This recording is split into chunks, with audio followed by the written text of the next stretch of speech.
तिकडे नागपूरमध्ये गोळीबार झालेल्या एकनाथ निमगडे यांचा उपचारादरम्यान मृत्यू झालाय।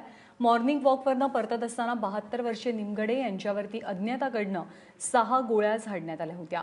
त्यानंतर उपचारादरम्यान निमगडे यांचा मृत्यू झाला। एकनाथ निमगडे हे आर्किटेक्ट होते। घरातनंच ते आपलं काम पाहायचे। संपत्तीच्या वादातनं ही हत्या झाल्याचं प्रथमदर्शनी कळतं आहे। काही प्रत्यक्षदर्शींनी या ठिकाणावरनं चेहऱ्यावरती काळा कपडा बांधलेल्या हल्लेखोरांना पळताना पाहिल्याची माहिती आहे। नागपूर पोलिसांची 10 पथकं शहरात वेगवेगळ्या ठिकाणी हल्लेखोरांचा शोध घेतात। गणेशोत्सवाच्या काळात भर दिवसा वृद्धाची हत्या झाल्यामुळे पोलिसांच्या कामगिरीवरती आणि कारभारावरती प्रश्नचिन्ह उपस्थित होत आहे।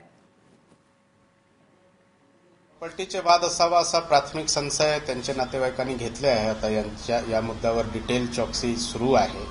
काही वेळानंतर आपल्याला त्याबद्दलची माहिती मिळणार की नेमके कोणत्या कारणामुळे हे घटना झालेली आहे। या कामासाठी आता 15 टीम लागलेली आहे, ज्यांच्यामध्ये 15 अधिकारी आणि 100 कर्मचारी लागलेले आहेत आणि यांच्या प्रत्येक पहलूवर आपण चौकशी करत आहोत।